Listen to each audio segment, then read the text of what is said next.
l'enjeu open data finalement pour un élu et pour un élu qui est également président d'une grande association comme Open Data France, c'est quoi concrètement?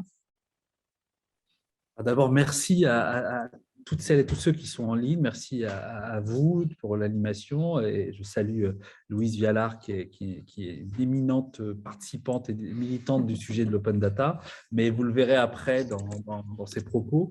D'abord, moi, en tant qu'élu local sur la question de l'open data, il y a une année très importante.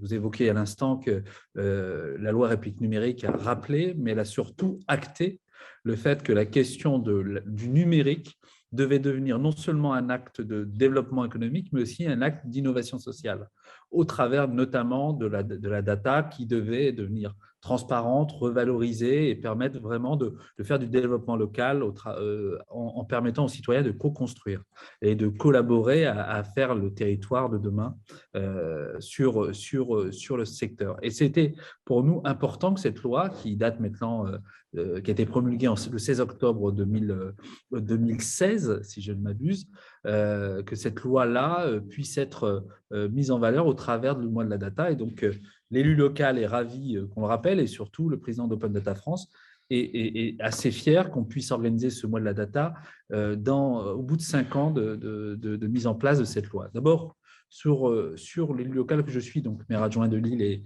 en charge du numérique sur la métropole européenne de Lille, nous, l'open data, ça a été tout de suite, après la loi République numérique, un facteur de transparence, évidemment, de participation des citoyens dans le cadre des politiques publiques et de faire en sorte qu'au fond, ce qu'on va appeler la confiance numérique soit une réalité.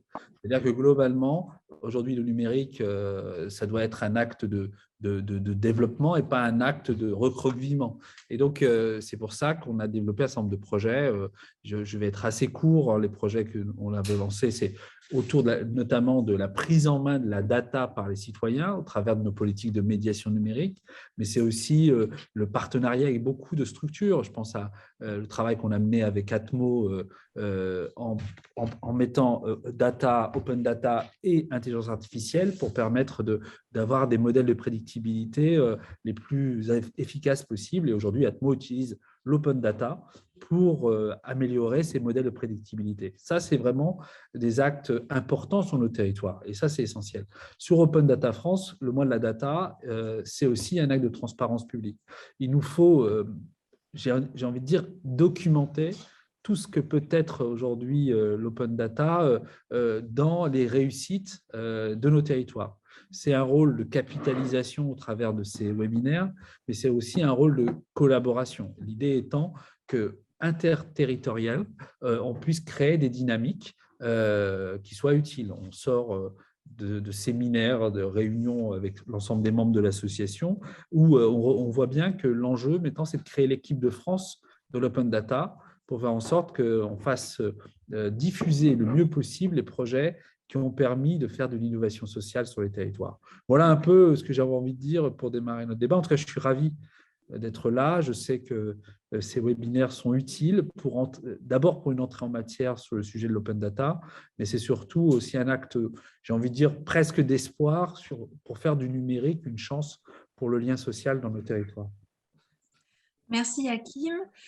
Et vous, Louise, donc également jeune élue très engagée aussi sur beaucoup de questions autour du numérique et notamment de son impact écologique. Pour vous, la transparence de l'action publique, finalement, ça prend quelle forme sur votre territoire? En fait, je pense que j'aimerais parler tout d'abord effectivement du territoire. Je pense que c'est important. Je suis arrivée juste pour information, moi je suis élue depuis 1 an. Et par contre, la question de l'open data était là bien avant que je sois là.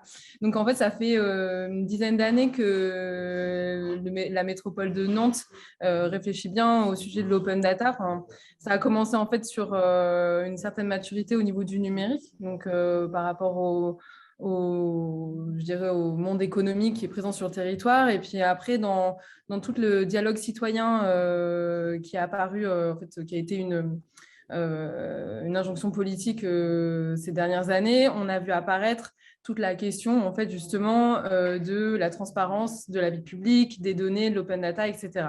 Donc, en fait, c'est plutôt à travers le dialogue citoyen qu'on a vu apparaître cette exigence-là des habitants. Et en fait, suite à donc, tout ce qui a été, tout ce qui est apparu au national, donc la RGPD, la loi enfin, les lois dont vous avez parlé juste avant, il y a eu une vraie envie de la métropole d'aller plus loin et de rassurer encore plus, hein, de rassurer, de mettre en confiance, en transparence, enfin, tous les thèmes que Hakim a abordés juste avant, qui nous aussi se retrouvent assez fortement. Du coup, pour essayer de un peu cadrer cette mise en avant, cette accélération à la demande des citoyens, en fait, on a construit la charte métropolitaine de la donnée, qui en fait a pour but de garantir la transparence des données de la vie publique, qui a aussi pour but de garantir une certaine sobriété des données, puisque c'est quand même un thème qui m'est bien cher. Et, et aussi, effectivement, garantir la confiance et la souveraineté de la donnée, quoi. Donc, en fait, ça, c'est une charte qui a pour but aussi de cadrer un peu, de poser un cadre dans notre relation avec nos partenaires. Donc, ce n'est pas uniquement les données de la métropole, c'est aussi les données de nos partenaires et notre exigence qu'on a avec nos partenaires. Donc, ça, c'est vraiment quelque chose d'assez fort. Donc, cette charte, elle a été signée en 2019, il me semble bien, si je ne dis pas de bêtises. Et là, on est en train de commencer à dresser le bilan et de voir les actions sur lesquelles on est avancé, sur lesquelles il nous reste encore un peu de boulot. Donc ça, c'est vraiment l'état des lieux très résumé de en fait, tout ce qui se passe à Nantes sur ce sujet-là, parce que comme on a la chance d'avoir des services qui sont très, très impliqués sur le sujet de l'open data, en fait, ça va assez vite. Donc, moi, personnellement, du coup, là, c'est plutôt ma position d'élu, mais aussi de femme dans le numérique. Je suis assez contente qu'il y ait des webinaires comme celui-là, parce qu'en fait, je crois que j'aimerais bien le suivre. Autant je suis calée sur le thème du numérique responsable, donc c'est les impacts écologiques et sociétaux du numérique, et sociaux du numérique. Donc, autant la technicité de l'open data, c'est quand même un truc que je découvre, et c'est quelque chose que je découvre surtout au sein d'une collectivité. Par contre, j'ai toujours eu, en tant qu'élu plutôt côté politique, l'ambition, l'engagement et la croyance surtout que le numérique était un bien commun qui devait être partagé. Et du coup, l'exigence de l'open data, en tout cas, elle est assez forte à Nantes. Le sujet maintenant, c'est on a les équipes, on a disons, la base technique et l'ambition politique, mais comment est-ce qu'on va plus loin et comment est-ce on en fait un engagement politique encore plus fort. Donc ça, moi, je suis plutôt face à ces problématiques-là maintenant. Et puis, effectivement, comment est-ce qu'on fait en sorte que les citoyens, en fait, s'imprègnent de l'open data parce que c'est pour eux, c'est pour nous, et c'est surtout en souci de transparence. Mais si en face, il n'y a pas ça atterrit pas, en fait, on a beau être transparent, la démocratie ne joue pas son jeu de montrer sa transparence.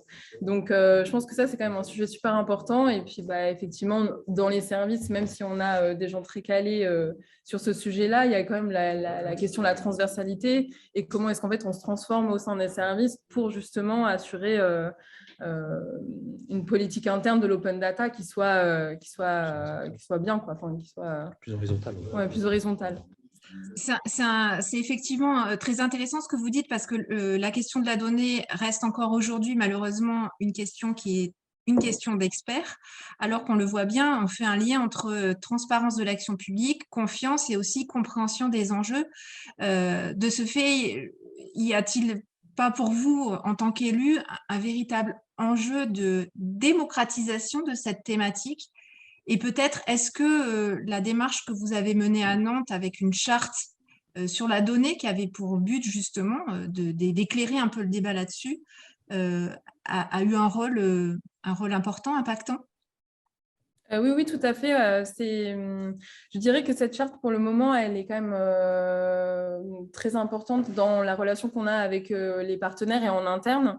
Je pense on a d'autres projets à Nantes qui montrent plutôt une mobilisation citoyenne, telle que Carte au quartier, par exemple, qui a été vraiment ça fait partie d'un projet quand même qui a été lauréat du prix. Alors, je vais pas me souvenir exactement du nom, mais c'était en 2016, il me semble. Mais en tout cas, ça a mérité pas mal de regards. C'était un prix européen, il me semble bien, Oui. et sur l'innovation. Et du coup, en fait, ça s'est basé sur vraiment un dialogue citoyen. Et en fait, c'est devenu un projet collaboratif numérique. Donc, en fait, il y a plusieurs projets comme ça sur Nantes qui montrent que ponctuellement, dans le dialogue citoyen, enfin, c'est surtout dans l'intérêt géographique, parce que là, en fait, c'est mobiliser les citoyens autour de leur quartier, leur faire dire, voilà, qu'est-ce qu'il y a à proximité, quels sont les points d'intérêt, etc. Donc, quand on va par le biais du territoire et du dialogue citoyen et l'intérêt vraiment du citoyen de la proximité, bah là, effectivement, on a des gens.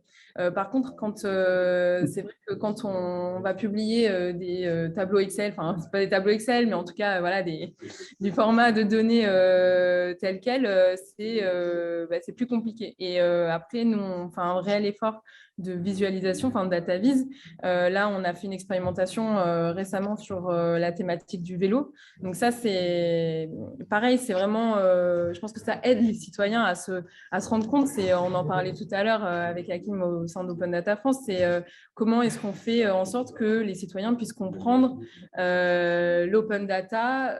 Et la réponse, c'est à travers du graphisme, mais ça demande un tel travail sur la qualité de la donnée à la base que du coup, en fait, nous, ça nous ramène à comment est-ce qu'on bosse dans les services pour avoir une qualité de données qui nous permet d'automatiser des choses et de la datalyse plutôt de manière automatique, parce que ça prend un travail de fou. Et puis aussi, comment est-ce qu'on connecte avec les services du quotidien. On a à ce jour une page avec la data vise autour du vélo, mais à quel moment ça pourra s'intégrer dans notre appli Nantes dans ma poche, dans l'appli des Biclou, de la TAN, enfin voilà, de tous les réseaux de déplacement. Ça aussi, c'est encore un autre sujet, encore plus loin, je pense. mais voilà, ça, c'est un peu les sujets qui nous attendent. Et vous, Hakim, à Lille, vous avez eu aussi des actions qui ont permis aux citoyens en fait, de s'approprier cette question des enjeux des données et de mieux la comprendre?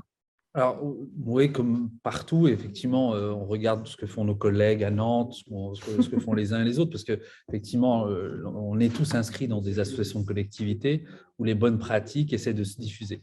Moi, j'ai un exemple qui est très technique pour le coup, mais qui touche les citoyens, c'est l'engagement dans le plan local d'urbanisme, qui est un enjeu très stratégique pour nous, les collectivités, et pour les citoyens, puisque c'est là où on va fixer telle ou telle destination acceptable d'une parcelle, d'un secteur. Et donc, on l'a mis en ligne et on a essayé d'accompagner au travers de data labos, certains l'appellent data lab, mais pour accompagner les citoyens à donner un avis sur ce qu'on va appeler le plus numérique sur l'île. Et donc, je pense que ça, c'était fondamental. Ça renvoie, sur ce petit exemple, ça renvoie à tout l'enjeu de documenter, d'équiper nos concitoyens à comprendre que la data, c'est un outil extraordinaire de révélation, entre guillemets, pardonnez-moi du terme, de révélation d'abord des comportements sur le territoire. On évoquait les parcours, on évoquait un certain nombre d'éléments dynamiques, mais aussi le patrimoine dont ils disposent en termes d'équipement, en termes de services ou je ne sais quoi d'autre. Et donc, les citoyens attendent ça. Le problème, c'est qu'on se confronte à une chose assez simple, c'est il ne faut pas que ce soit toujours les mêmes qui puissent s'approprier. Et donc, il faut en même temps avoir une stratégie très technologique, c'est-à-dire de capacité à agréger de la data, à la fiabiliser, à avoir une qualité sans conteste qui permette vraiment de la revaloriser. Il faut derrière accompagner les populations, quelles qu'elles soient, et ça peut être des personnes qui travaillent dans des TPE, des PME, en même temps des citoyens, à comprendre les enjeux. Et donc ça, c'est tout un travail d'éducation populaire à la data que Nantes a fait de manière assez extraordinaire, qu'on essaie de faire nous à Lille aussi, mais dans d'autres territoires ça existe, à travers nos tiers-lieux, au travers de nos centres de médiation numérique, de nos centres sociaux. Et donc ça, c'est vraiment très important. On ne réussira pas l'enjeu de la transparence publique tel qu'on l'écrit dans ce webinaire, et avec la chance d'avoir une technologie qui aujourd'hui se prête à une meilleure transparence au travers de l'open data, si on n'emmène pas la population avec nous, parce que sinon on rate l'enjeu démocratique de la transparence publique. Et donc évidemment, comme à Lille et ailleurs, c'est un enjeu qui est dans nos objectifs, qu'on réalise chaque jour. Néanmoins, on a encore un gros travail pour emmener la population, parce qu'il reste des personnes qui ne sont pas conscientes du tout de cette richesse et surtout de ce patrimoine qui est à leur disposition. Vous faites figure quand même d'élus assez en avance sur ces questions-là.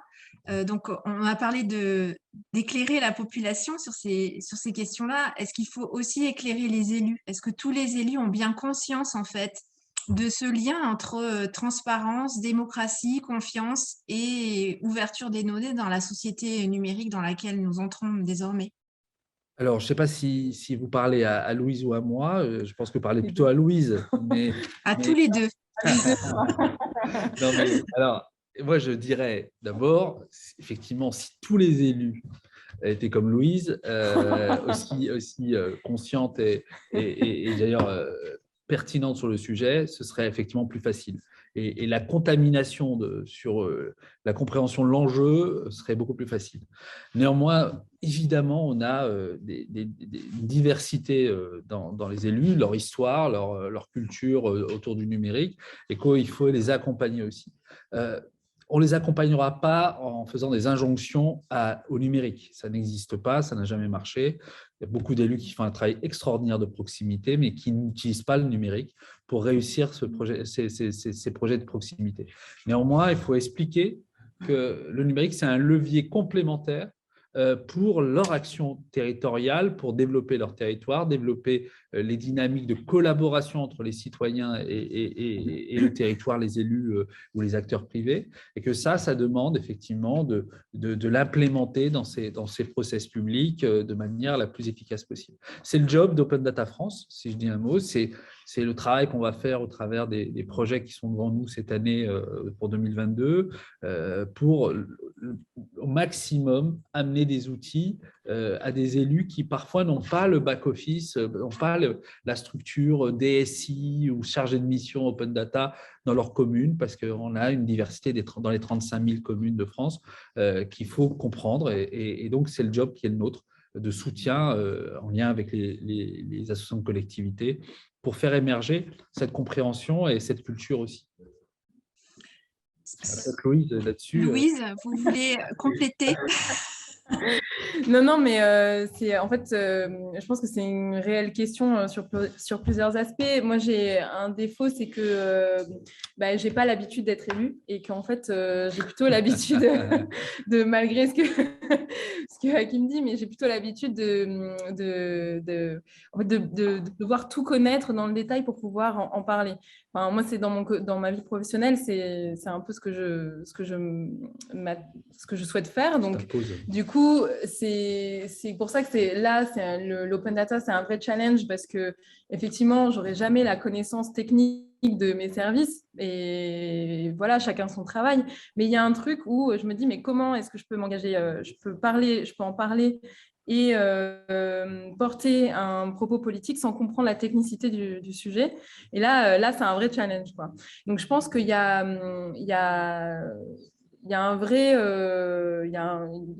une réelle opportunité là de pouvoir en tout cas diffuser aux autres élus, pas forcément la connaissance de l'open data, mais les enjeux en fait de la donnée d'une manière générale, et à quel point c'est important de se tenir en tant que collectivité territoriale, que démocratie en fait, à l'open data, même si derrière on n'a pas des retombées. Forcément, voilà, on n'aura pas une entreprise de territoire qui va prendre un jeu de données et faire fortune dessus. Ouais, on n'a pas des retombées directes sur le territoire, mais en tout cas, c'est un devoir. Et je pense que ça, les autres élus, c'est important qu'ils puissent comprendre cet enjeu-là. Parce qu'ils vont rédiger des conventions avec des partenaires, parce qu'ils vont, ils vont agir dans leur politique publique. Et c'est important qu'ils aient ça en tête aussi, quoi. Peut-être sur ce point-là, rebondir en quelques secondes, vous dire que sur Open Data France, ce qu'on va essayer de faire en 2022, c'est d'avoir des choses assez objectives à présenter à nos élus locaux, à nos collègues, pour leur expliquer l'importance de s'inscrire dans des stratégies de gouvernance de la data. En gros, c'est ça, c'est la gouvernance de la donnée qui nous importe. Sa collecte, le cas échéant, sa revalorisation, sa réutilisation, mais sa mise à disposition à des fins qui soient plus d'ordre économique ou de développement local. Pour avoir une vision objective, il faut avoir des indicateurs. Ces indicateurs-là, bon, ils existent aujourd'hui. On a l'observatoire de l'Open Data qui peut, le cas échéant, envoyer des signaux sur l'engagement de territoire sur la question de l'Open Data. Mais j'espère que l'année prochaine, on aura abouti à cet enjeu d'indice environnemental et social de la data qu'on souhaite développer, notamment avec l'INR, dans le cadre d'un appel à projet auquel nous répondons aujourd'hui au niveau de l'État, parce que je pense que c'est comme ça qu'on convaincra sur les défis qui peuvent être relevés grâce à la data.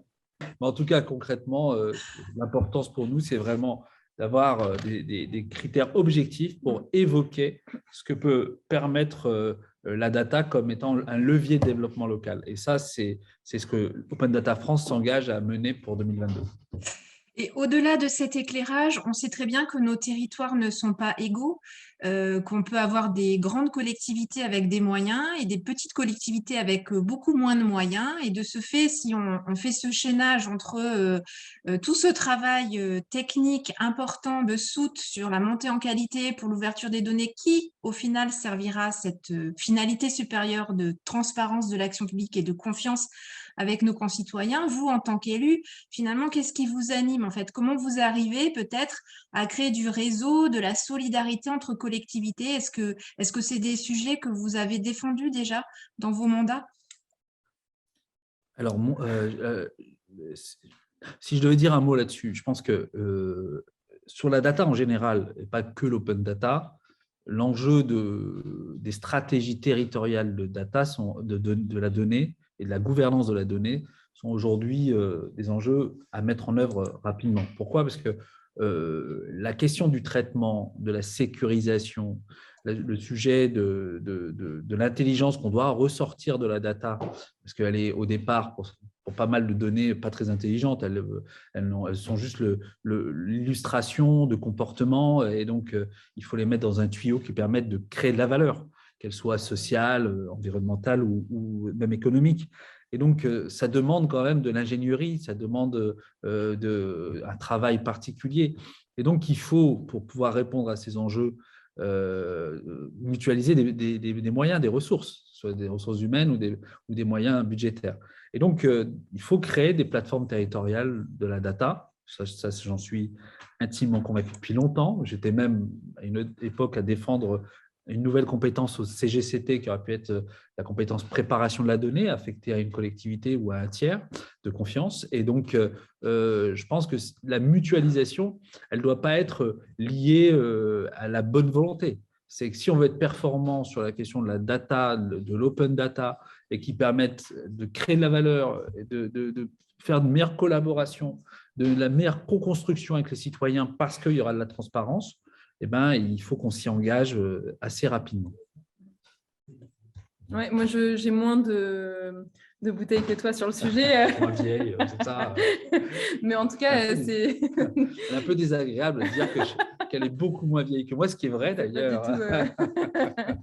Avec plus d'expérience, du coup, j'ai moins de recul, on va dire, à ma vision à moi. Mais là, en tout cas, ce que je peux dire sur ce sujet-là, c'est que effectivement, à Nantes Métropole, c'est dans la feuille de route de l'open data de pouvoir en fait rassembler les autres collectivités, en fait rien que de la métropole, pour pouvoir aussi s'accorder même faire des formations en interne, parce que le service, il a beau être mutualisé, Ville de Nantes, métropole, les habitants des collectivités qui sont hors Ville de Nantes, ils n'ont pas le même accès à l'open data que ceux de la Ville de Nantes. Donc, il y a quand même un vrai sujet sur effectivement les avancées de certains territoires. Il y a un moment où c'est vrai que quand on est parti sur une avancée, il faut y aller, on va pas se réfréner forcément, mais derrière, il y a quand même ce devoir de former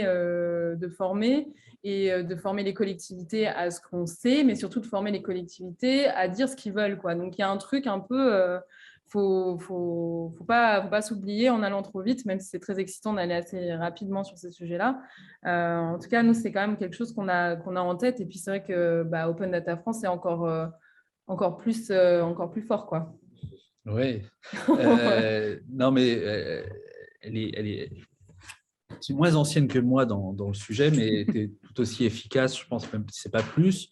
Peut-être un dernier mot sur cette question de la mutualisation. Pour Lille, nous, la métropole a très vite mis à disposition de ces 95 communes une plateforme pour pouvoir permettre, évidemment, aux communes très peuplées de pouvoir générer, entre guillemets, de la valeur en intégrant leur jeu de données dans cette plateforme et en même temps de croiser ces données avec les communes moins denses qui, elles, avaient moins de jeux de données, bien évidemment, et donc d'avoir cette synergie qui est créée de manière factuelle, puisque voilà, il y a un croisement, en regardant évidemment la propriété de cette donnée. Et donc ça, c'est au travers d'une convention entre les 95 communes, on a acté cette stratégie territoriale. Mais globalement, pour moi, c'est vraiment quelque chose qui doit être l'émergence d'une conscience de ce que doit être la donnée comme étant une richesse qu'on doit partager et qu'on doit valoriser. Et quand on dit partager, on le partage avec les entreprises privées, avec les citoyens. On ne fera pas le développement local sans associer une vision un peu hybridée entre public, privé, population. Et donc, c'est pour ça qu'il faut de la transparence, il faut de la synergie, il faut du croisement et de l'hybridation pour réussir cette ambition. Alors, je vais peut-être aller un petit peu plus vers le cœur d'expertise de Louise, ou en tout cas, ce qui semble être quelque chose qui l'intéresse beaucoup, qui la passionne, c'est la question de la sobriété numérique. Comment on peut rendre compatible cet objectif de transparence publique grâce à la donnée avec un objectif de sobriété numérique, ou en tout cas, comment peut-on faire pour que ça ne rentre pas en conflit avec d'autres finalités qui sont celles de la préservation de l'équilibre écologique? C'est une très, très vaste question. Là, tout de suite, je dois avouer que c'est une question que je me pose parce que c'est vrai que il y a un enjeu environnemental qui est assez fort. Il y a un outil qui peut nous aider sur ces enjeux-là, qui est le numérique. Mais moi, concrètement, je ne suis pas persuadée que le numérique, on doit développer à tout va le numérique pour avoir des solutions environnementales. En fait, il y a du coup cette notion de sobriété, il y a à se demander pourquoi et pour quelles raisons on collecte des données. Après, clairement, le principe de l'open data, c'est quand même de récolter de la donnée. Donc, quelque part, il y a un moment où ça peut paraître un peu antinomique comme politique, mais je pense que c'est vraiment un challenge pour nous et c'est le travail qu'on fait à travers Open Data France, plutôt là sur ce sujet-là, qui est de se dire, OK, à partir de quel moment cette donnée-là, elle va valoir le coup par rapport à ce que ça sauve derrière. Donc, c'est comment est-ce qu'on fait des indicateurs de pilotage. En fait, c'est comme un tableau de bord de pilotage, puisque il y a des chiffres, il y a des choses comme se dire il vaut mieux 1 heure de visio plutôt qu'un aller-retour Paris-New York, enfin, voilà, pour faire une réunion. Soit, mais derrière, voilà, qu'est-ce que ça veut dire quand on doit, en fait, peut-être pas stocker les données, c'est peut-être pas ça le plus énergivore, mais en tout cas, quand on va développer de l'IA, quand on va développer, en tout cas, du traitement de données, ça va créer, en fait, ça va créer des besoins aussi. À quel moment on peut créer des nouveaux services qui sont des nouvelles solutions pour que voilà, ce soit plus efficient sur l'impact environnemental. Mais derrière, si on crée un stress social parce qu'il y a un nouveau service qui est numérique, ou en tout cas qu'on creuse une fracture qui est déjà présente, que voilà, c'est quelque chose qu'on aurait pu faire autrement, en fait, tout simplement par de la proximité ou des choses comme ça. Bah, là, l'équation, elle est plus aussi simple, quoi. Donc, je pense qu'on n'a pas la réponse à l'heure actuelle. Je pense qu'il y a un moment où on a besoin aussi d'un temps de recul. Et c'est le travail qu'on fait dans l'assaut d'Open Data France pour vraiment répondre sur le sujet de data for green ou green for data. Enfin, on peut le mettre un peu dans tous les sens, mais c'est pas parce que c'est du numérique que ça va sauver la planète, quoi. Moi, je pense pas. Je suis assez persuadée qu'il faut rester dans dans l'équilibre. Voilà. Ou le contraire, c'est pas parce que c'est numérique que c'est mal. Voilà, tout à fait. Juste un mot, je digresse, pardonnez-moi, mais pour revenir notre sujet.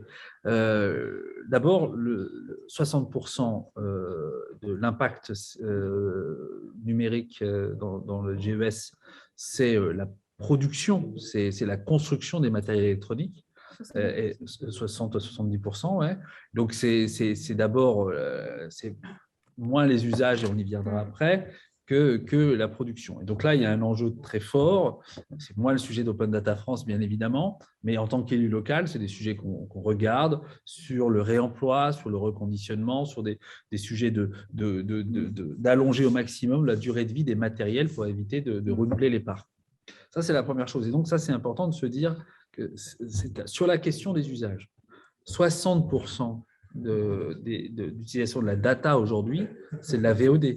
C'est Netflix, c'est Prime Video, c'est toutes ces chaînes qui sont en ligne et qui diffusent des films, des contenus en 4K, voilà, et donc qui amènent à générer énormément de data en stockage et en diffusion.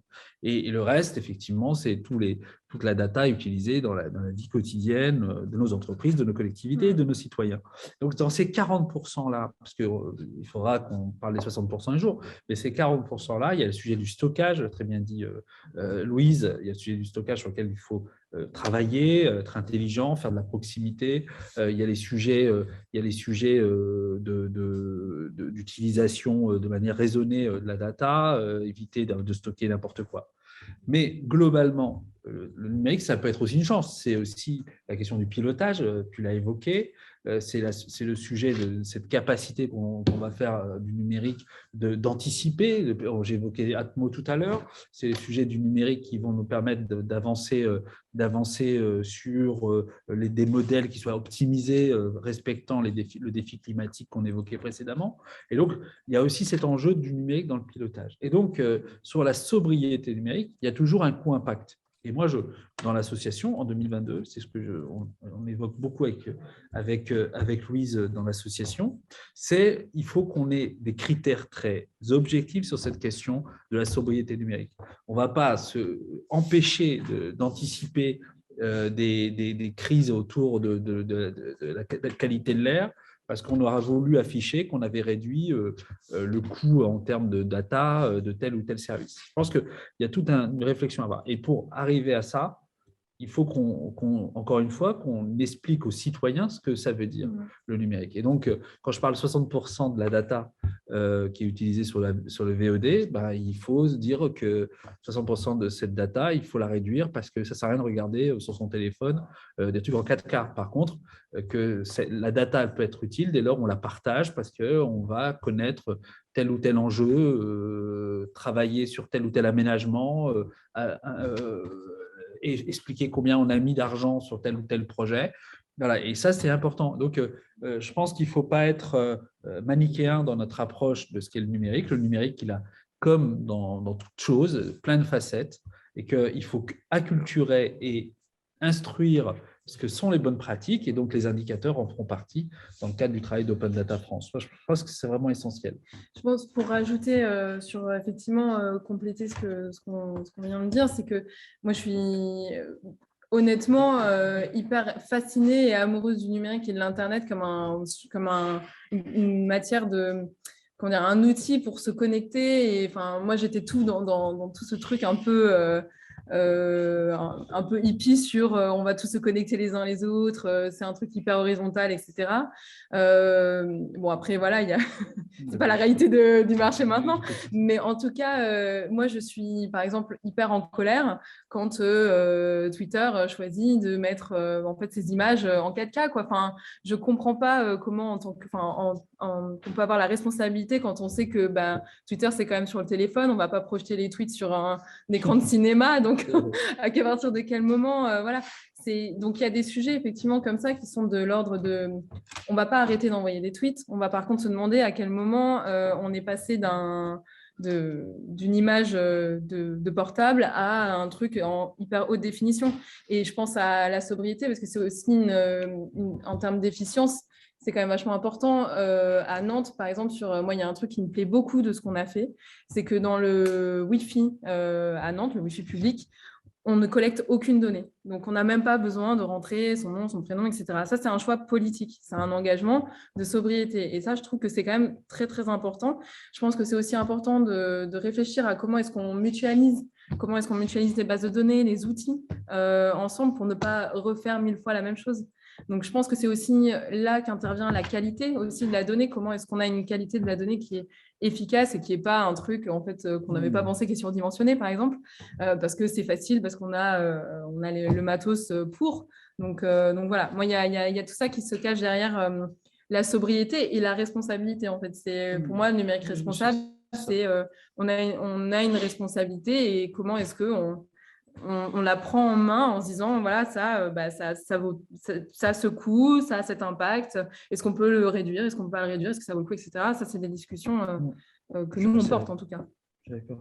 Peut-être un sujet là-dessus, et après, je pense qu'il y a les échanges avec les personnes, mais un petit sujet, il y a un défi quand même devant nous sur tout ça. On a évoqué l'enjeu d'acculturation, d'éducation, de compréhension de ce que peut être le renforcement de son côté citoyen grâce à une bonne compréhension et un bon usage de la data.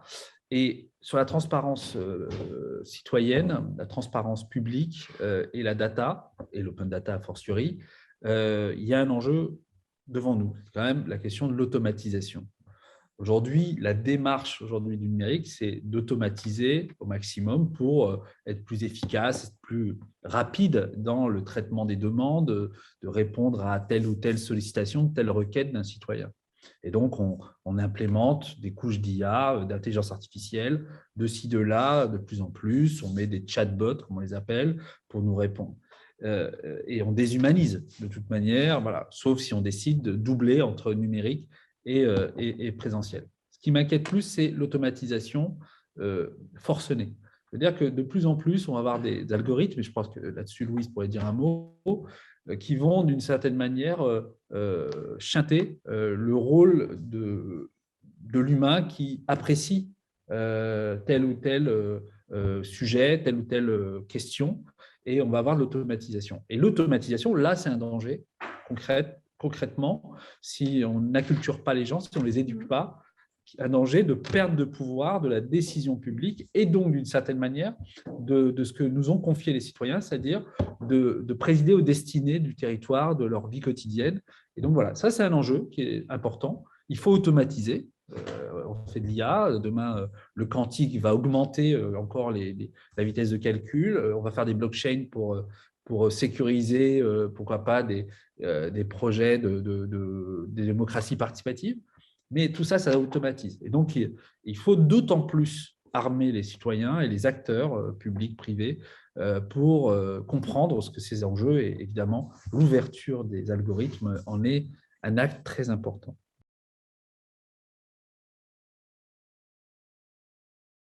Sur Nantes, on a un service assez costaud sur le dialogue citoyen. Donc, en fait, ça passe beaucoup par ça et cette culture, justement, du dialogue citoyen.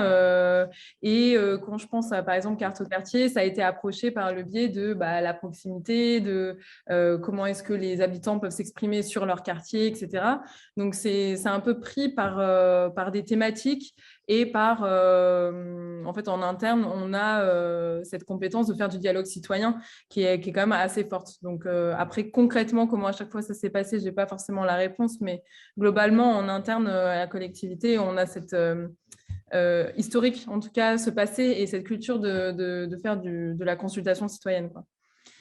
Pour Lille, moi, mon obsession, c'est plutôt des populations qui sont vraiment en rupture, déjà avec des problématiques sociales par ailleurs, qui sont présentes dans des structures type centres sociaux, avec lesquelles on a beaucoup travaillé, notamment au moment des premières dématérialisations qui risquaient de créer des non-recours au droit. Et donc, ça, c'est vraiment le public sur lequel je suis extrêmement vigilant à Lille avec le maire de Lille, le président de la métropole, de faire en sorte que ces populations ne décrochent pas. Et donc, on en a profité pour ramener le sujet de l'open data au niveau de ces personnes. Et donc, on a créé ce qu'on a appelé le mouvement des centres sociaux connectés, où grâce aux animateurs des centres sociaux, on a prototypé des solutions numériques, des applications numériques en utilisant de l'open data. Bêtement, des petites applications sur de l'agenda, des applications sur les transports, sur les données en open data. Voilà. Et donc, en fait, on a mis en situation, dans le cadre d'applications prototypées par les usagers en lien évidemment avec nos médiateurs, ce qu'était la richesse de la data. Et parce que vraiment, j'ai toujours cette obsession, enfin avec mes collègues, de la rupture et de la perte en ligne de certains de nos concitoyens qui cumulent parfois d'autres problématiques de rupture sociale. Et donc, voilà, c'est vraiment la démarche, c'est au travers des associations et des centres sociaux sur le territoire.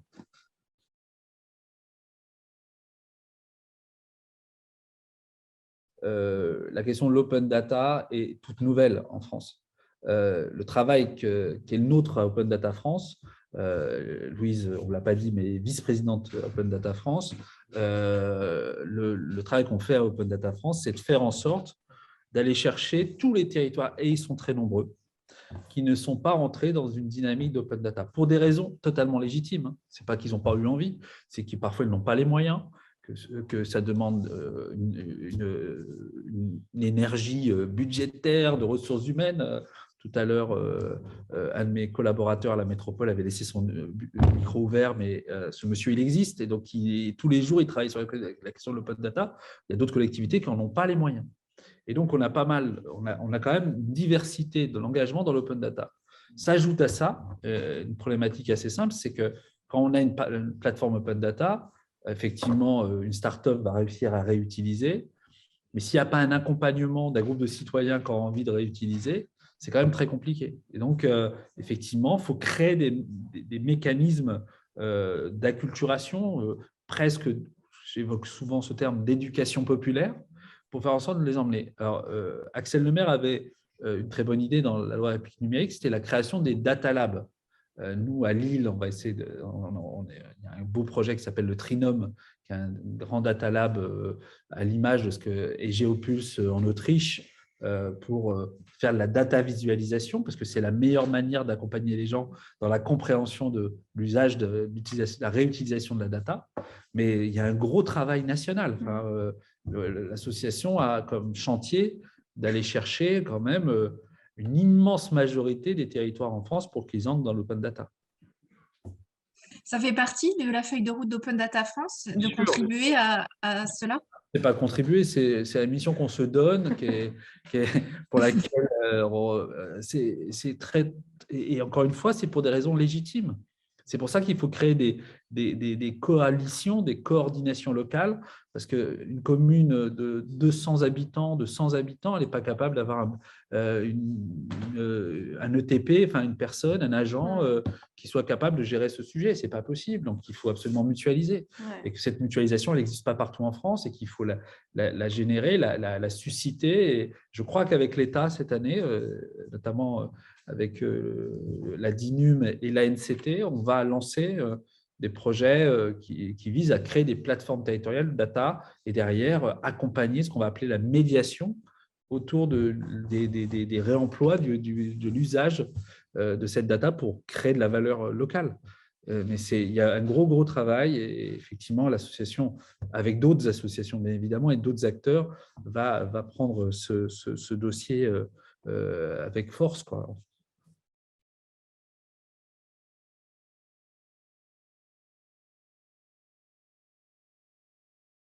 Effectivement, il y a un vrai travail de culture pour faire du numérique, encore une fois, un acte équilibré entre développement et responsabilité. Ça, c'est fondamental.